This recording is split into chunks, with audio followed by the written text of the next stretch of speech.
Yo, what's going on, everybody? How are y'all doing today? Thank you for tuning into my YouTube channel on D Elliott Fitness channel.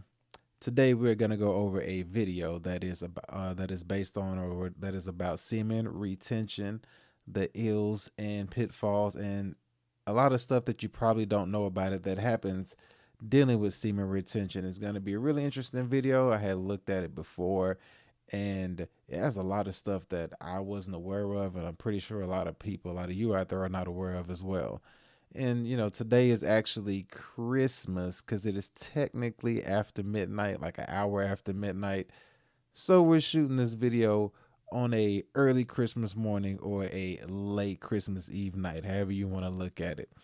So let's go ahead and get straight into the video, not waste no more time, and go over this video together. I may have to play and pause and talk in between because you can't just let videos play due to YouTube's algorithm or whatever fair use clauses they have in here. So we're gonna go and discuss it together as we go, but we're gonna sit down and just take a good look at it and see what this video has to offer. I think it's really interesting. I think you guys are gonna like it. So without further ado, let's go ahead and pull up the video and let's get started on it.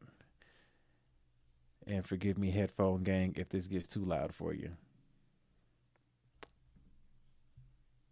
This video summarizes the book Nervous Vitality, 1874, by the esteemed Dr. Seaborn Freeman Salter, a distinguished doctor of medicine. Fair use. Modern science and the World Health Organization will not tell you the devastating impact of masturbation on people's lives as they want to profit from your ill health.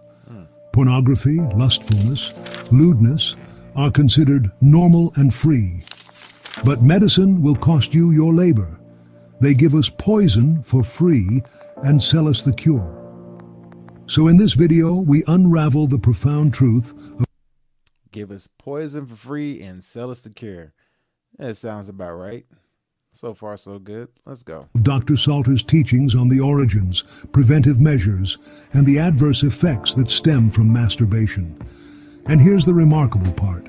These insights are not a product of imagination, but are based on Dr. Salter's real-life experiences during his medical career. The silence and misplaced modesty that often surround this topic will not make it disappear. People are dying before their time, and their dreams, hopes, innovative ideas with them because of this evil vice. It is time for humanity to awaken. People are dying before their time from a vice of what they're saying right now is masturbation, but it goes deeper into it to a bunch of basically just releasing of yourself. But let's just keep going and see where it goes. It's really interesting. So join us on this enlightening journey as we explore the importance of semen retention and the poisonous effect of masturbation, guided by the illuminating pages of Nervous Vitality.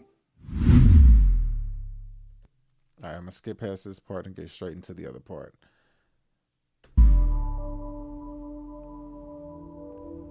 This intercourse represents a form of magnetism that yields an electrical discharge. Upon the release of semen, combined with animal electricity, the passions within the genitalia are quelled, the male organ loses its electrical charge, and the desire subsides, akin to the feathers of a quill pen, which when electrified stand erect but fall when the charge is withdrawn from the stem. This is the same electrical charge that we lose when we relapse on semen retention, which is a detriment to our masculine energy. It is crucial to recognize that God has established a method for procreation through sexual cohabitation, and any other method for propagating the species should be met with ill health, unhappiness, and a shortened life.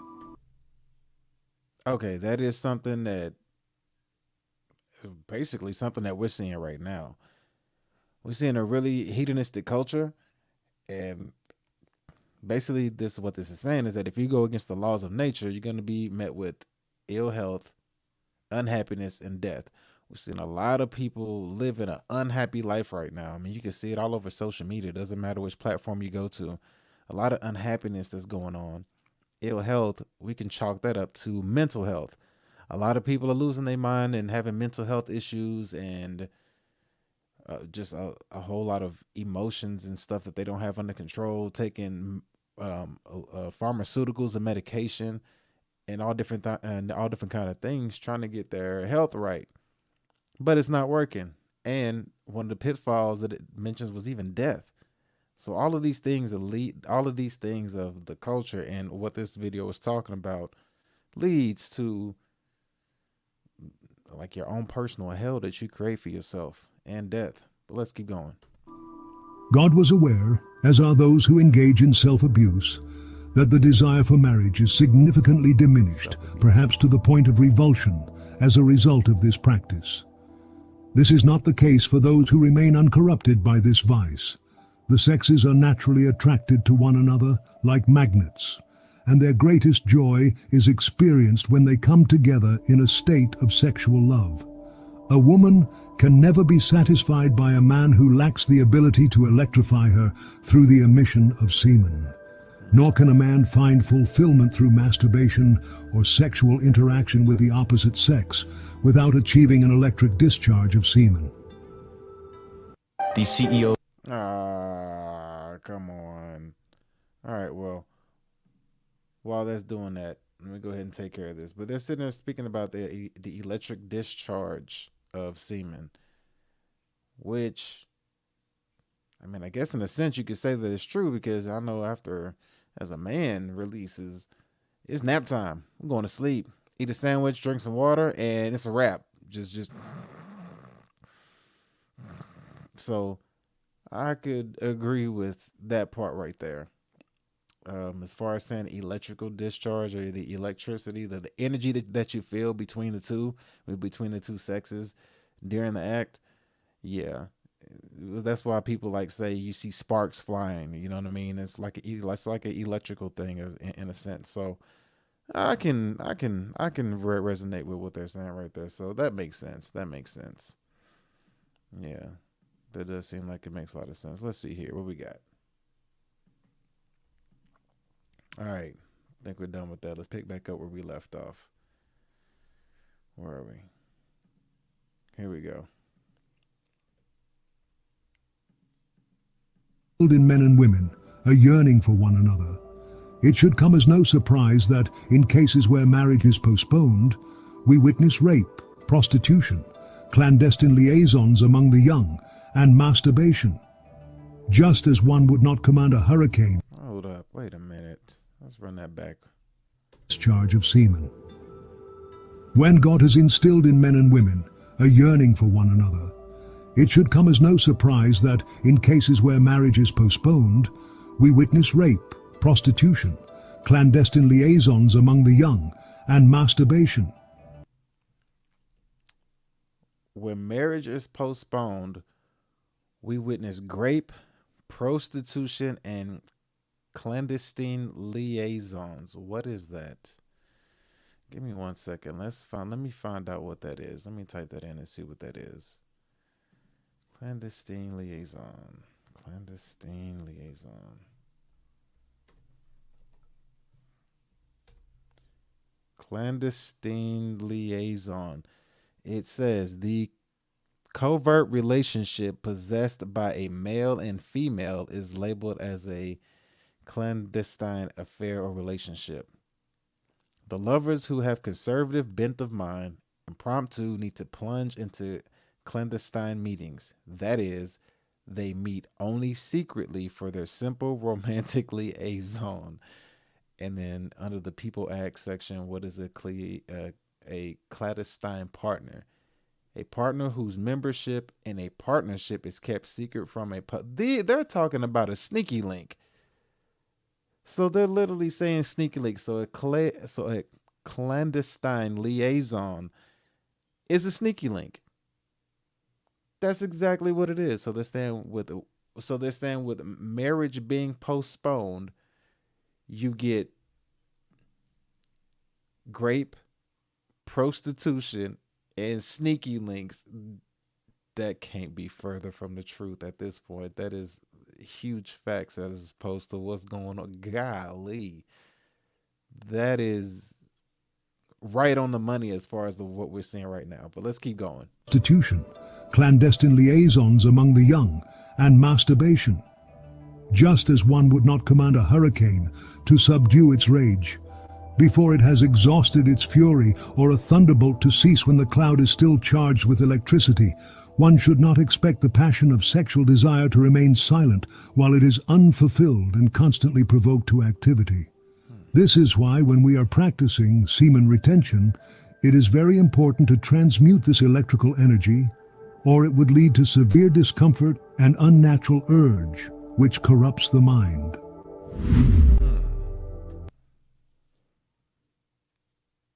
So controlling your vice, knowing how to channel it, being productive, being proactive. And if you've all been super horny before, like if you don't channel that stuff somewhere else, which is hard to do once you get to that point, then that's it. It's a wrap. Like your mind's gonna be filled up with whatever and anything until you get that release off. So got to learn how to channel it and use it to your benefit, and not allow it to control you or consume you and be a victim of it. But let's keep going. None of the following symptoms are exaggerated. They are simply manifestations of the effects I have observed in my practice. Masturbation is a burgeoning issue. That's crazy. Silence and misguided modesty will never eliminate it. The effects of masturbation on both sexes are manifold, and the practice has various detrimental consequences. It depletes the body's vitality, weakens the entire system, impairs the functioning of the reproductive organs, disrupts digestion and circulation, deranges the brain and nervous system, fosters mental depravity of diverse kinds, hampers procreation in certain cases, and results in feeble and frail offspring in others. It diminishes a woman's esteem in the eyes of a man and a man's esteem in the eyes of a woman. It is... God, okay. So whenever they're referring to master bathing, I guess I got to control my words. I don't know how YouTube gonna handle it. They're not just talking about like you doing it to yourself, but also speaking from a fact that if you're just releasing period as far as even being promiscuous, so releasing or ejaculating in any form or fashion, regardless if it's doing it yourself or being promiscuous or whatever the case may be, is as long as you're releasing, whether it's from yourself or with a partner or however you do it, these effects are what they're referring to. And so far, they're spot on. Let's keep going. is a scourge, both morally and physically. The practice of masturbation is stubbornly clung to by many due to the fleeting and transient animal pleasure it provides. However, it is essential to remember that the road to pleasure is, in truth, the road to insanity, disease, and death. Sheesh.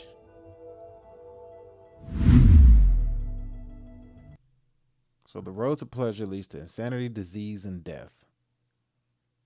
Insanity, disease, and death. And the definition of insanity is doing the same thing over and over and over and expecting a different outcome.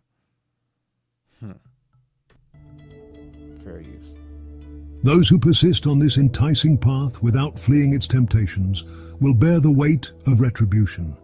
Masturbation as a cause of insanity deserves particular attention.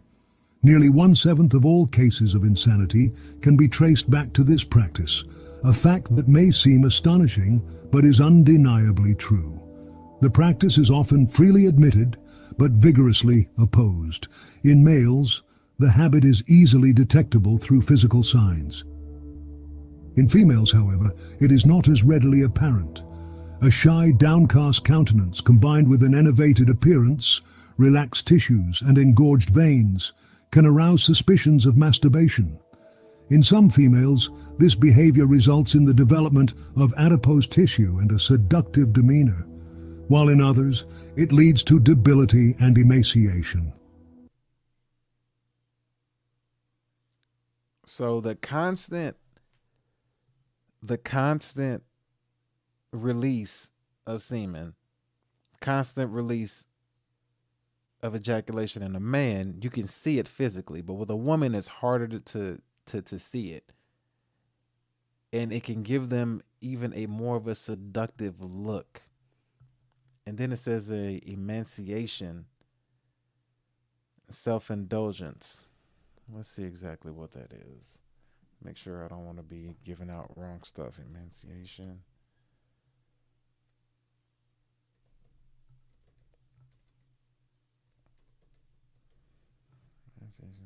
So emaciation is the self of being thin, feeble, or weak. That's what emaciation is. So yeah. Hmm. So in a woman, it's harder to tell, but it gives them more of a seductive look. And with men, it's physically visible from what you can see. But let's keep going. I don't want to stop there. Self-indulgence debilitates both the body and the mind, making individuals incapable of handling any form of excitement.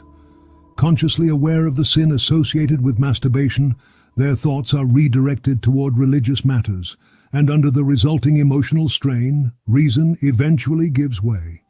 It is not religious fervor, but masturbation that leads to insanity. In the same condition, any other form of excitement can also lead to mental derangement. Do not transgress against your own bodies. Foster pure and refined love, marry the object of your affections. Love and respect each other, and health, happiness, and a ripe old age will be your reward in this life. Your children will rise and call you blessed. Interesting. Spermatoria may manifest in several stages or forms, including nocturnal emissions, involuntary seminal emissions, and seminal weakness. Nocturnal emissions refer to the release of semen during dreams, which can be of an amorous or sensual nature. The culmination of the dream results in the discharge of fluid, and the individual awakens to discover the emission has occurred, leaving them weak and drained. It is worth noting that one such dream and emission takes a more considerable toll on the body than several natural emissions. So anyway, we'll get back over here. So now we're at the wet dream part, and they're saying that is way more potent than a actual release upon yourself if you're awake or conscious, which is interesting. I don't know. We may skip on that part, but we'll see. We'll see how it pans out. In practice, to a significant extent, Can't see. the brain becomes afflicted with an abnormal passion, the sexual organs become highly excitable, and the overall physical vitality deteriorates. Consequently, lascivious dreams lead to emissions of semen. This occasionally happens to people that just started the practice of semen retention. Nocturnal emissions may also occur in individuals who have never engaged in self-abuse, but this usually happens when the mind has been preoccupied. So nocturnal emissions, wet dreams, can happen to people who start practicing semen retention as well. It almost sounds like a withdrawal. You know what I mean? It's like a withdrawal, like a symptom of a withdrawal because you decided to start semen retention. Then a wet dream could be one of the symptoms of a withdrawal. So now it's like you quit or you stop, and then you reach a point, you have a wet dream, you wake up and you feel defeated. It's like, sheesh. Interesting. With amorous thoughts during waking hours. Initially, these emissions may occur at long intervals, such as once a month or less. However, if the habit persists, the frequency can increase to once a week or even more frequent occurrences. Persons who are entirely chaste and have never practiced self-abuse are also susceptible to voluptuous dreams, a phenomenon that is not limited to a particular gender. In the state of perfect health, devoid of excesses or self-abuse, these dreams serve as a safety valve and do little harm, especially for individuals who lead healthy lifestyles and do not engage in strenuous labor.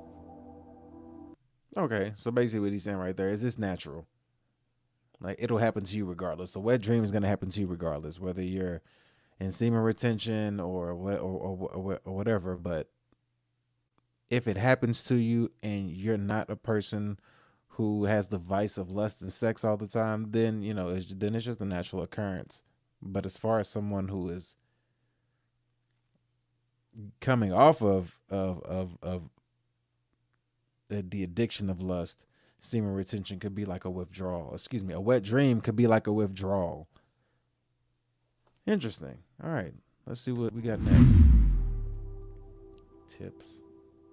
Pause. To help those who experience these infrequent emissions, mental engagement, regular physical activity, an occasional saltwater bath, and the avoidance of sexual thoughts are usually sufficient. It's important to clarify that these recommendations apply to those who experience such emissions at extended intervals. When such emissions become nearly nightly occurrences, they require more substantial treatment. In most cases, dreams can be controlled by avoiding any form of sexual excitement, diverting the mind from such thoughts, and focusing on something of a different nature. The key concept is that our mental state during sleep mirrors our thoughts when we are awake. Consequently, if our thoughts are pure while awake, they will seldom turn impure while sleeping. A pure mind is a semen retention practitioner's best friend. However, it is crucial to note that nocturnal emissions, as mentioned earlier, are debilitating and highly harmful unless they occur infrequently. They represent only the beginning of a more severe complication for those engaged in self-abuse and should serve as a warning of the dire consequences if the habit persists. At this stage, it is essential to seek proper treatment promptly, as failure to do so can lead to involuntary seminal emissions. These emissions can occur at any time, whether awake or asleep, and their effects are more distressing than those of nocturnal emissions. Okay, so you could get to a point where you will just be releasing or ejaculating on yourself day or night at any time, like uncontrollable. I mean, if you're going through puberty, that's one thing, but if you consistently, that's interesting. Constant pleasuring of yourself can lead to pleasure being uncontrollable and can happen more frequently with wet dreams, or your wet dreams will have a higher frequent occurrence, and can even occur randomly at random times. At least is what they're saying. Interesting. Keep going. A weakened nervous system can result in conditions such as consumption, insanity, or a complete loss of all sexual feeling, often with these consequences occurring in combination. Impotency or sterility can also result from the habit or the birth of weak, feeble-minded offspring. In this advanced stage, there is almost a constant dribbling of semen, and the slightest stimulus, whether it's a woman's touch, the sight of her neck, a seductive glance, an amorous thought, a suggestive image, or a lewd description, can lead to an involuntary loss of semen. Coitus or sex is virtually impossible in this condition. The individual cannot maintain control of their emissions long enough to engage in penetrative intercourse. In the manner that semen is released from them, there is no pleasure. Nonetheless, they may still resort to masturbation in an attempt to satisfy an insatiable craving. The mind becomes increasingly enfeebled. Memory is impaired. The body wastes away. The eyes wander vacantly. The inclination for conversation and social interaction disappears. Semen is frequently discharged during bowel movements or in the urine without any noticeable erection, and all pleasure has long since vanished. Okay. Here we go again. Fair use. So they're saying in a man, they'll have that lost look in their eyes, but that can also be the same case for a woman too, but they're not talking about women, they're talking about man. So in a man, you get weak and frail and feeble over time. And your semen can actually seep out during urination or bowel movements.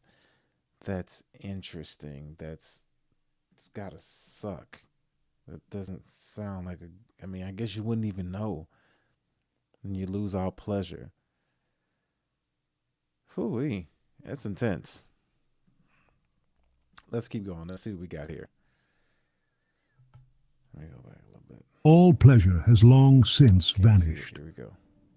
The genital organs may become inflamed and highly sensitive, making intercourse impossible. Even the sight of a woman becomes disagreeable. The individual is reduced to a miserable state where masturbation may still occur during sleep, unless their hands are restrained to prevent such actions. Wow. At this stage, the mind becomes entirely preoccupied with the idea of its wretched and loathsome condition, haunted by the distressing thought that everyone is aware of their state and despises and loathes them. Going Tormented insane. by countless demons from whom there is no escape, they may contemplate suicide, plagued by physical pains and mental anguish.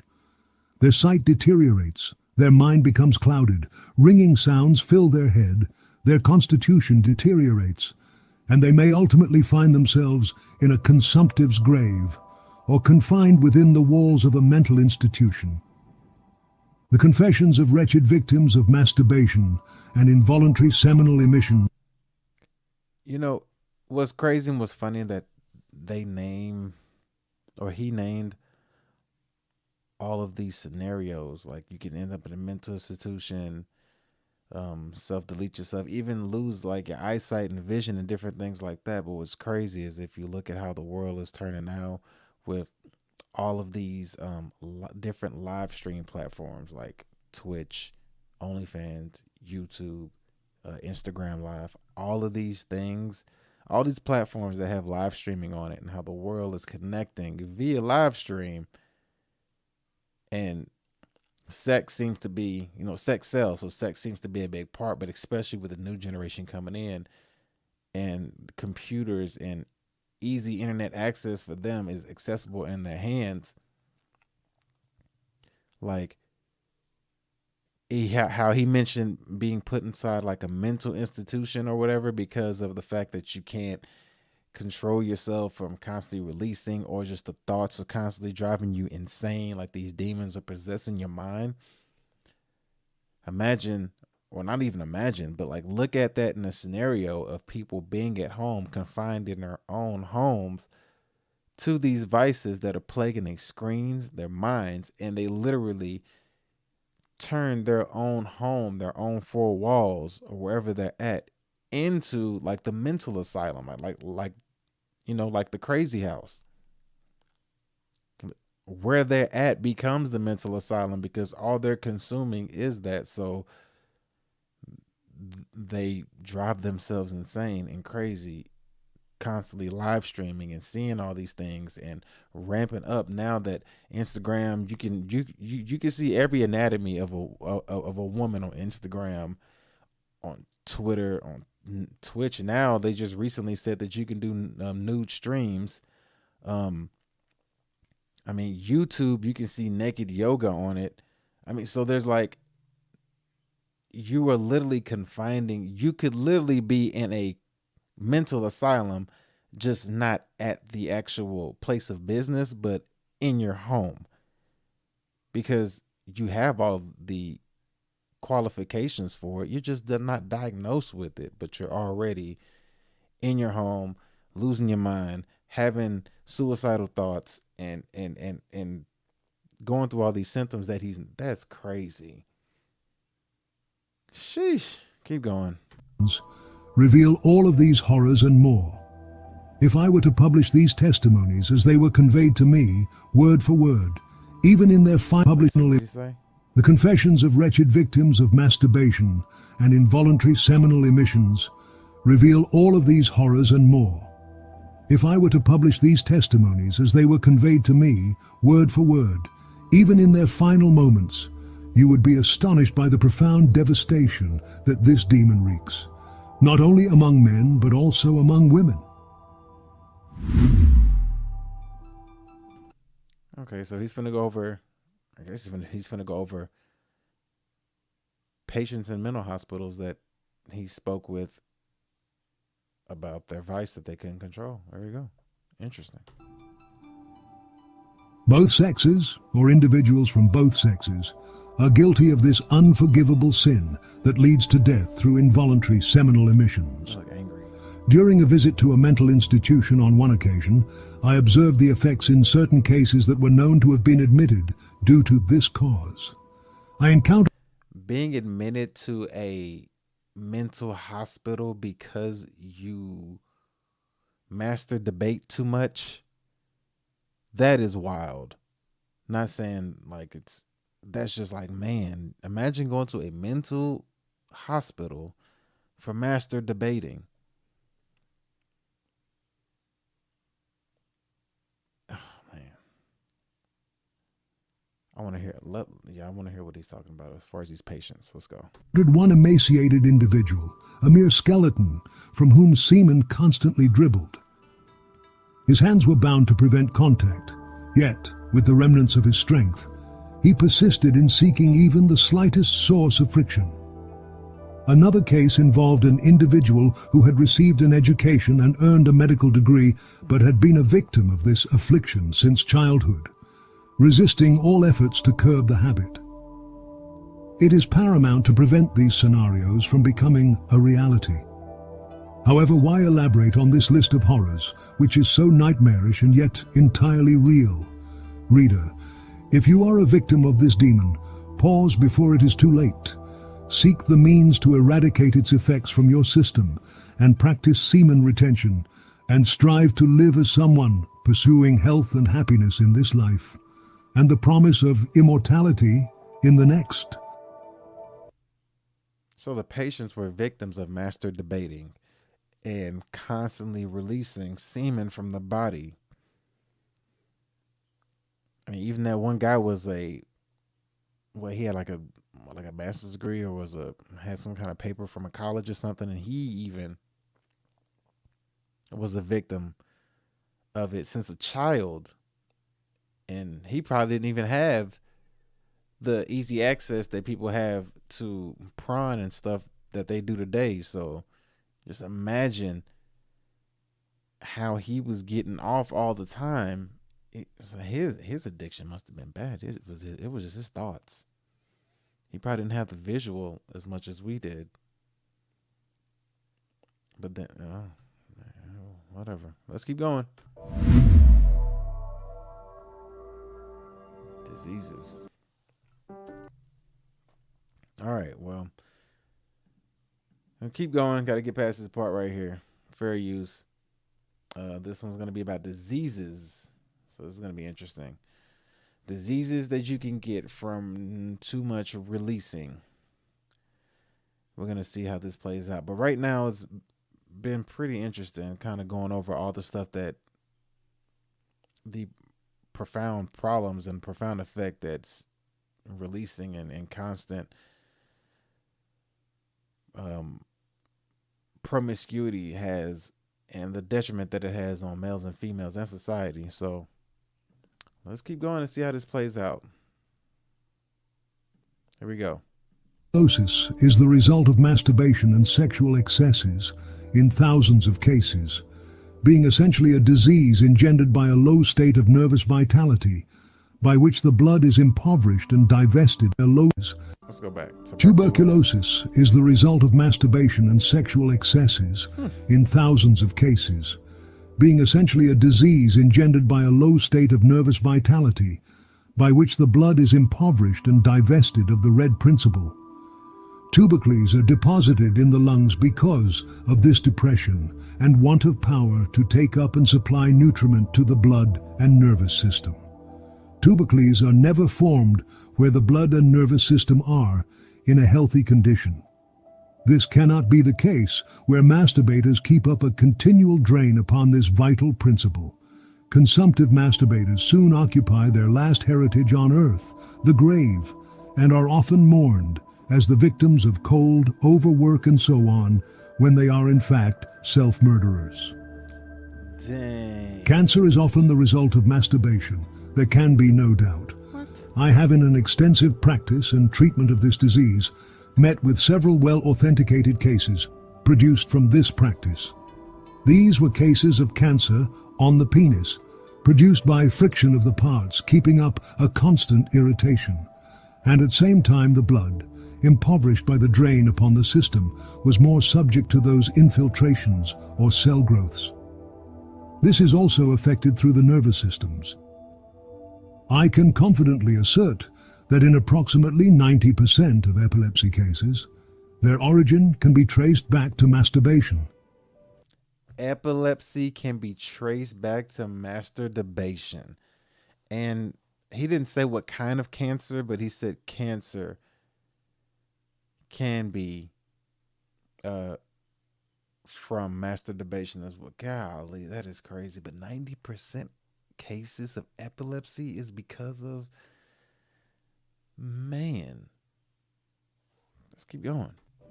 I have dedicated myself to the specialized treatment of this affliction and have consistently achieved success when patients abstain from the habit. However, there have been 2 cases where individuals now reside in a mental institution solely due to their inability to break free from this practice. Despite administering the most potent remedies to curb their sexual desires and warning them of the impending peril, it was, unfortunately, too late, and they now face a wretched demise. Epilepsy, as universally acknowledged, manifests as spasms stemming from an underlying morbid disruption within the nerve centers, encompassing both the brain and the spinal column. In masturbators, a particular lesion occurs, involving the membrane enclosing the spinal cord, typically situated just below the juncture of the brain and spinal cord. Epilepsy ensues as a result of this lesion. The sole effective means of treatment involves eliminating the provoking factor and applying remedies that target the affected segment of the nervous system. However, it's important to note that therapeutic interventions are futile unless the root cause, which is masturbation in this context, is abandoned. Should this be rectified in a timely manner, epilepsy can invariably be cured. So therapy won't help in this case with epilepsy. And in a timely manner, it could be cured, but if not, then you're too far gone. It's too late. It's a wrap. 90% of people with epilepsy. Oh my, that is a lot. That is a lot of people. Well, not a lot of people. That's a high percentage for masturbation to be the root cause of epilepsy. Let's keep going. We're almost done. We're at the end, like last 2 minutes. Palpitation of the heart, sinking sensation, fainting, frequently result from masturbation. The principles are the same. By weakening the nerve or controlling force, you leave the system without defense against sudden shocks, and hence we have heart derangements. Dyspepsia or indigestion is a very common effect of masturbation. Wait a minute, hold up. Heart diseases, these are the heart, let's go back and hear that again for heart disease. Listen to this. Invariably be cured. Palpitation of the heart, sinking sensation, fainting, frequently result from masturbation. The principles are the same. By weakening the nerve or controlling force, you leave the system without defense against sudden shocks, and hence we have heart derangements. So, increase in a sexual society, you have heart disease is one of the leading causes of death in the country. Of course, there's a bunch of other things that go in with it, but then if you increase the sex that's going on in the country, social media, whatever, that, man. Dyspepsia or indigestion is a very common effect of masturbation, and sexual excesses acting upon the same principle. The nerve force is lowered, the power cut off from the parvagum, and we are obliged to have an impaired condition of the functions of digestion. It requires no elaborate argument to convince the reader of this. Shortness of breath is also the result of this practice. the nerves controlling the mechanical part of respiration being too weak to perform their functions, we have hurried breathing. Constipation is also a result of masturbation, and in turn often becomes an exciting cause of involuntary emissions. The hardened and impacted feces get up a species of irritation, and being reflected to the genital organs, emissions take place. The condition of the bowels is highly important in treating seminal weakness. This is why it is recommended to have regular bowel movements while practicing semen retention. Frequently we meet with an irritable condition of the kidney and bladder, prostate gland and urethra, all from the effects of the miserable habit. They are the direct result of local irritation and can only be overcome by the removal of the cause. In summary, persistent masturbation can result in severe consequences such as consumption, cancer, epilepsy, and various other health issues. I provide this information in the interest of humanity, despite potential criticism from those with conservative views. It's important to understand the symptoms and signs of those engaged in this practice, and to educate our youth about its dangers and enlighten them with the importance of practicing semen retention. Well, I don't know if teaching the youth how to do semen retention in today's society is going to be a possibility, but hey, nothing's impossible. But that is a lot of stuff, a lot of implications, a lot of things that go about with masturbation or releasing your semen all the time. I figured that would just be something interesting to see. I didn't know they had that many, causes, epilepsy, even with the possibility to cause cancer and all those other things. So thought it would be something fun to look at, be very intriguing and interesting. And for a first stream, I think it was a good one to look at. So thank you for tuning in if you stuck around. Hopefully we'll see you in for the next time. Till next time, peace out. Have a good one.